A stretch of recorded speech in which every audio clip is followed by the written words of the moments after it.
Today, our instructor is Mr. Christion Sadler, and talk about a guy that is the voice of experience. Earlier, I played a song by Aretha Franklin and George Michael. So I knew you were waiting for me. The beginning starts out, Aretha sings, "Like a warrior that fights and wins the battle, I know the taste of victory." And I thought Christian could have written those words. He knows what it's like to face the battle, to face the hard work that comes, and know the success that comes when we do what we're supposed to.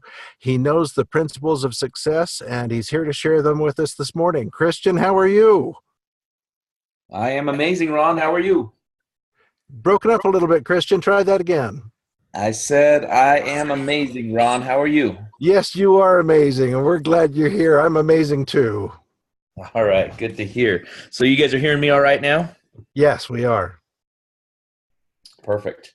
All right. I am not going to share a screen today, I don't believe anyways. So I'm just going to leave this picture up here of me after closing. I love closings. And so thank you for using that photo, Ron. And folks, here's what I wanted to talk about today. I would like to mastermind with you guys on how you can be disruptive in the marketplace and yet endear people to you. So you want to be disruptive, and you guys will understand this concept as I continue. I'm going to share some examples, and then I would love to mastermind. I would love to allow people to come off of mute after I share a few things and give me some of your ideas. So what do I mean by that? I want you to be disruptive and yet endear people to me, or endear people to you. So that means disruptive, but not necessarily obnoxious. You guys understand there's a difference, right? Some people believe that being obnoxious is a good way of being disruptive. And what I'm saying is, how could you be disruptive in your world? Because here's the thing, if you're not disruptive, if you don't disrupt the norm for people, then they're going to continue doing what they're doing. They're going to continue down the same path. They're going to continue to focus on the same thing. So how can you be disruptive and yet not obnoxious? Now, here's the thing. You're always going to be somewhat obnoxious to somebody because there's just those types of people. I'm not talking about them. I'm talking about in general. I'm talking about, for the general marketplace. How can you disrupt and at the same time endear people to you? So I'm going to start and give you the example of how I found Renatus. And many of you understand this marketing strategy, but maybe you haven't thought of it this way. So what I saw when I was driving down State Street, I was going to get lunch. I was in this I think it was a 4 or 5 day course to get my concealed weapons permit. And I was 22 years old. And so here I am. I'm driving down State Street, and there's this sign on the side of the road, and it's handwritten. So it's a sign on the side of the road that's written by hand, not even all that neat, that says "Real Estate Investor Seeks Apprentice." And I saw that, and it disrupted my thought process. It disrupted what I was thinking. Now, I believe there was a lot leading up to that for me, for example, because I had actually seen that same message in the newspaper just a couple of months before, and the only difference was on that ad in the newspaper, it said call today. And for some reason, my mind back then, as a W-2 employee, not really in the world of entrepreneurial ventures and marketing and those things, for some reason, I thought because it was and I don't know the exact day, but let's call it a Wednesday newspaper, because it was a Wednesday newspaper and it said call today, I thought, since I didn't have the opportunity to call that same day, and it was, 3 or 4 days later, that they would judge me as, somebody who didn't follow instructions because it said call today. So funny, I know, silly, and it's just what it was. But that message is what called to me. So for me, it was a disruption because everything that I had seen up until that point about learning real estate investing was on a big national scale, right? It was these big companies talking about these, high level, published authors who, people knew the names of. And so this message of Real Estate Investor Seeks Apprentice to me said, okay, there's somebody local. So it was disruptive. And when I saw that sign on the side of the road, not only was it the message now, but it was the way that it was delivered to me said, somebody here in my hometown put out that sign. And so if some of you have heard my story, when I saw that sign, I was actually on the opposite side of the road, right? It was on State Street, right by where my office is now, on about 6100 South. There's a Village Inn that's right there, and it was to the entrance of the Village Inn. So I'm driving up the road. I look across the street, and I see this message, and luckily I have really good eyesight. And so I read it, and I just had to turn around. I drove all the way to the end of the block, and I turned around because there was a median in between me and the other side of the road. There was a median. So I went all the way to the end of the block. I turned around.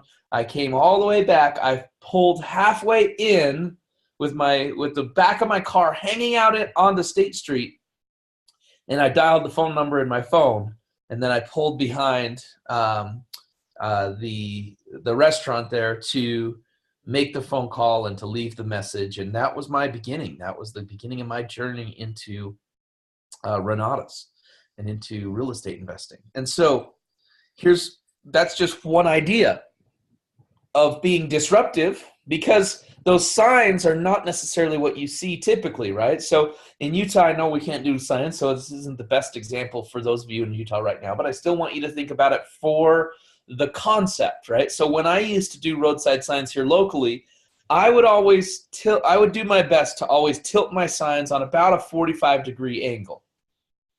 And the whole reason why is because I wanted to be disruptive. Because if it blended in, I knew it was going to get less views. It was going to get less attention. So I would actually purposely put my signs at an off angle so that they didn't look too pretty, didn't look too nice. Now, what I mean by being disruptive but not obnoxious, though, is when I would put out those signs, I would put them where somebody could see it, where if somebody stopped at a stoplight, they could see it. Because it's not disruptive if it's just passing by most of the time. You want them to be able to stop, read the message, and hopefully dial the phone number. But what I didn't do is I didn't cover up other people's signs.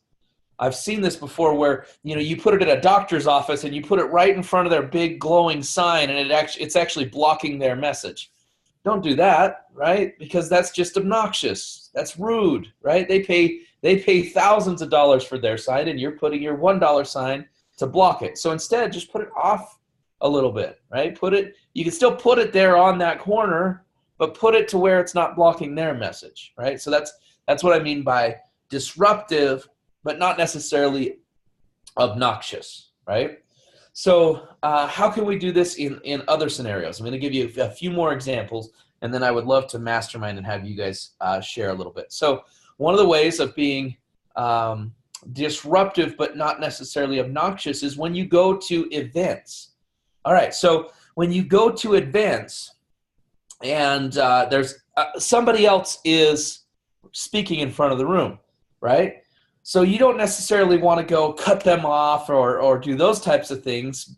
However, if you're willing to raise your hand and ask questions, it's disruptive, not in a bad way, right? And this is what I'm talking about, disruptive, but not obnoxious. So if you're willing to simply raise your hand and ask questions, this is a way that you disrupt people's thinking and are able to get the attention on you. And this is really what we're doing when we're marketing and when we're advertising, is we're just simply borrowing attention for a period of time. And if we can borrow attention long enough, then people will hear our message and potentially want to buy from us, right? Or want to know more about what we're doing or want to connect with us. So think about when you go to events, how can you ask questions in a way that it can be disruptive to the thought process of those in the room and yet endear those people to you. In fact, if you're really good at this, you're going to endear the speaker to you as well as the rest of the audience. So these are just a couple of ways that I wanted to throw out there of where you can be disruptive but not obnoxious. Disruptive enough to where you endear people to you with the different forms of advertising that are out there. So what are some other ways that you can be disruptive and yet endear people to you? Disruptive and not necessarily obnoxious. And again, I'm not saying not obnoxious to everybody, because somebody's going to be annoyed at some point in time. But how can you do it in a way that brings people to you? Because again, your job in marketing is to just borrow people's attention long enough that they're able to get your message. So I know a lot of people that have had success, for example, on the real estate side of the business, is connecting with those people who are in a situation, right? So the notice of defaults, for example. If you target the notice of defaults and your whole goal is how can you disrupt that person's process and endear them to you. So for some people, their approach is they go knock on the door. And if you have the right approach, the right connection, then those people are going to, you're going to be able to borrow their attention long enough that they hear your message. I was talking with Riley Schock and Whitney Stark the other day when I was down at the corporate studios on Saturday for Mark Kohler's event, and they were sharing how they have certain people on their team. In fact, Riley's one of them, because he was going out door knocking with a woman by his side. Okay, so they were talking about how there was a few doors. And again, this is going to be different for everybody. The disruption and the endearment is going to be a little bit different from everybody. So good news is, whatever your message is, whatever your strategy is, it's going to work for somebody. And they talked about how having a woman there to speak with some of these notice of defaults was the difference between being let in the door and not. And how the homeowner actually told him that because you had her with you, I felt comfortable talking to you guys. In fact, there was one scenario that they had talked about where they asked Riley not to come. They had spoken on the phone, and I'm sorry that I don't know who it was that he was with, but if you're on the phone, then you would be able to speak to this. But there was a woman that was doing the phone calls with Riley, and so she called this homeowner, and she talked to her, and the homeowner said, "Will you be bringing a man with you?" And she said, "I was planning on it. Is there an issue there?" And she said, "Yeah, I would rather not speak to a man." So this was a woman who was more comfortable talking to women. Now, the opposite is obviously true in some cases as well, right? I'm sure that there's women on here that can say that they've dealt with it where they didn't necessarily get the respect from the homeowner until they brought a man and had a man involved. So what I'm saying is, your message is going to work in different ways, but how can you be different? How can you be disruptive in the way that you approach either prospects or homeowners or whatever it was? I was kind of forced into a scenario over this last week. In fact, it was Monday, because Monday is the EMT, where one of the exercises in the EMT was we just had to go out and talk to people, and we had to come back with a certain amount of names and phone numbers, and we had to have 2 people committed to presentations. And we just had a couple hours to do this. So here we are, we're out running around just talking to people randomly. And here's what I found is in the right situation, the message is going to be more welcome. So if you can be disruptive in the right environment, then you're going to endear more people to you. Because what I found when I was at I was walking in this parking lot of a bunch of different random stores that had like Ross in there and, restaurants and different things. I was not getting as a receptive response. But when I went to the Home Depot and I said, have you ever thought about flipping homes? Everybody had some sort of interest. So I was disruptive, and yet I was endearing people to me. Even the people that said no there, it wasn't like, no, thank you, I'm not interested, which I got in some of the parking lot situations, right? Instead, it was like, no, not at this time, or, I've already been doing that. I've got all the success I need. No, thank you, right? I'm already in real estate. And the very first response was, yeah, I do that already. Why? And then I shared with them what I'm doing, and I actually scheduled somebody to a house tour right there, first conversation. And then like the 5th conversation that I had. So in the parking lot, I was disruptive, but I was kind of an annoyance because people were like, who is this guy coming up to me, right? In Home Depot, I was disruptive, and yet I was endearing people to me. When I was out in the parking lot, I talked to probably 25, 30 people and ended up with a few names and no one scheduled to an appointment. And in Home Depot, I talked to 5 people and I had 2 people scheduled to an appointment. And so it was just a different scenario. So I'm gonna stop rambling about the concept, and I want to mastermind with you guys. What are some ways that you can be disruptive in the marketplace without being obnoxious? Meaning, how can you be disruptive and yet endear people to you? Let's mastermind on it. Who wants to come out and share?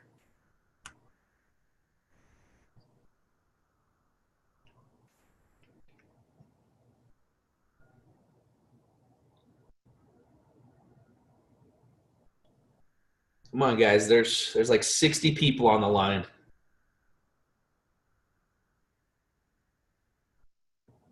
I have one. Can you hear me? I can hear you. This is Jen Hofstra. And I think the one thing that I would do to disrupt. Sorry, is it giving feedback? Yeah, we're getting a lot of feedback. Let me see if I can. I don't know what the other feedback is. I was just going to say doing Facebook Live, that's all. Doing some Facebook Live videos of what you're doing. Cool. I just muted the other person so I can hear you better. Oh, okay. So I was just saying to disrupt, you could do some Facebook Live videos to show, that you're different than other people. You do some disrupt and be loud and show people, what you're doing on Facebook Live. Yeah. And I would say to add to that, because I love it. That's exactly right. Doing Facebook Lives have worked really well for me. And I avoided doing them for a long time because I had this thought process that all of my content had to be, like professionally edited, and it had to be exactly the way that I would want it to be. And so obviously I had all this content that I was building and none of it was going out. And so when I started just doing Facebook Lives, all of a sudden it started bringing people to me. It started having people connect with me and reach out. And so my thought process would be is do a Facebook Live, and how can you be a little bit different with it, right? How could you switch it up to where it's not something that people usually see so that it draws more attention? Some of my best videos are that they're not the norm. And especially when I do it when we're actually, live at a property, and more specifically with somebody else, there's that social validation of having other people with you in your lives. So this is one thing that I'm going to work into more of my lives, is grabbing somebody else and having them share. You know, my video that I just recently did with Abby is a great video. I've been having people connect with me and say, holy cow, your videos are so helpful and so, you know, inspiring, and, you know, and all these things. And, you know, it's a great way of being disruptive and endearing people to you. So thank you, Jen.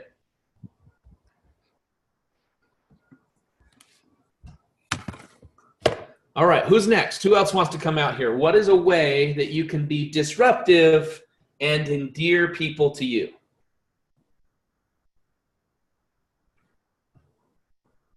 Christion, this is Wanda. Hey, Wanda. Hey. Well, I think that one of the things that I use is to be excited, but not necessarily overexcited, but show confidence in your product and what you are presenting, and that attracts people to you as well. So when you present your product and your services with passion and excitement and confidence, attracts people. I would have to agree with you, Wanda. Your excitement, for example, is something that most people are not used to. And so it endears people to you. And you just have, you know, one thing that I wish I could give to every single IMA is, Wanda, you had belief from the beginning. You didn't have to, you know, have all the doubts that a lot of IMAs come in with. You had belief and you were willing to just share your excitement. And obviously that has propelled your success. So it's disruptive and it has endeared people to you. So that's a great one. Thanks, Wanda. Hey, Brian, you got your hand up, so I'm going to unmute you and give you the opportunity. Hopefully that's why you were raising your hand, Brian.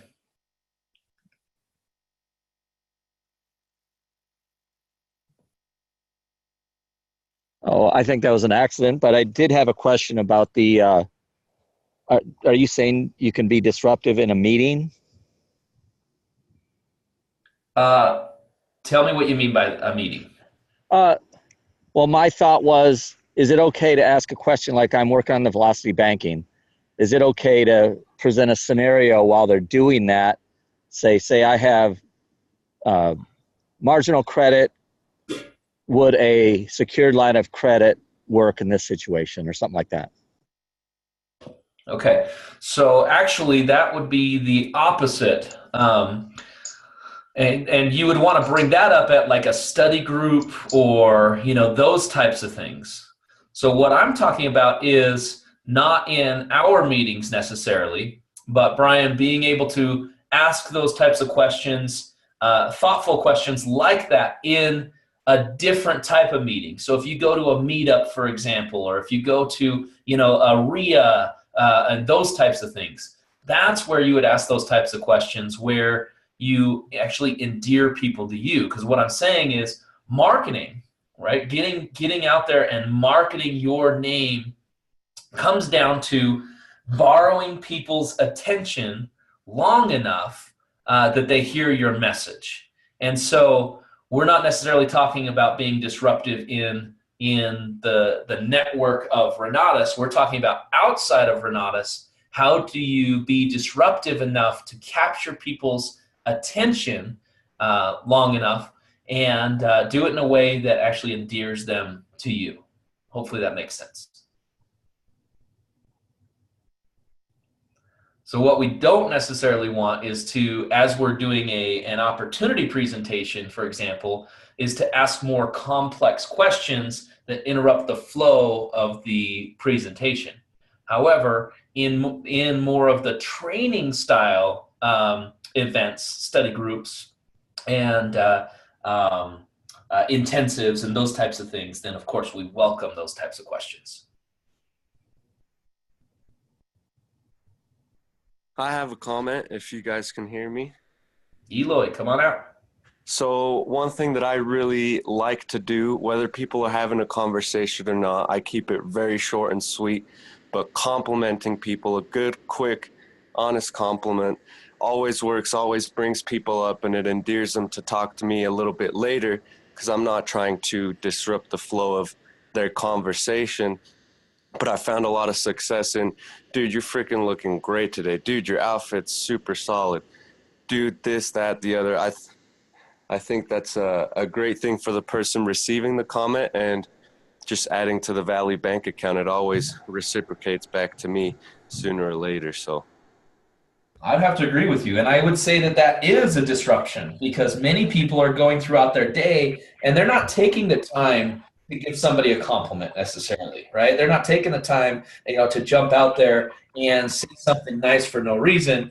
I mean, don't get me wrong, people aren't all jerks, but they're just kind of thinking most of the time about themselves and their agenda. So if you can come out with a quick compliment, that is disruptive, and at the same time, it endears people to you. So that was a great comment on this, Eloy. thank you. Yeah, I like doing it at coffee shops, random places, grocery store, gas station, anywhere, everywhere. And then in the community, everybody deserves a good compliment. So anyways, thanks for everything. Yeah, thank you.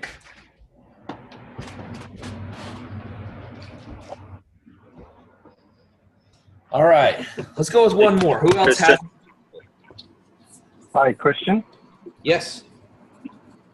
Can you hear me okay? Sorry, I'm on Bluetooth. I drive for a living. I can hear you great. Who is this? My name is Robbie Alonso. I'm from Heidi White's team up in Seattle. Very cool. So I came in off of a road sign also, and so I kind of lead my marketing with road signs. One of the things that I found, and I just joined as of January. One of the things that I found is I put up road signs along freeway entrances and freeway exits that simply just say, traffic sucks. Control your time investing in real estate. And my phone number. I love it. So this is a target, it's like target marketing. You're putting the message when they need to hear it, where they need to hear it, and you're disrupting the flow of the norm. So that's perfect, and a great way of doing it. That's all. Thank you. All right, thank you. So with that, folks, we are past time, and as you guys know, I have a leadership call directly following this with the PIT team, and so I'm going to jump off here, but I want you guys to think about this throughout your day. Just mastermind with yourself or with others around you about how can you be disruptive in the marketplace without being obnoxious and therefore endear people to you. If you can borrow people's attention long enough for them to take the time to listen to your message, you will create massive success. Thanks for joining us.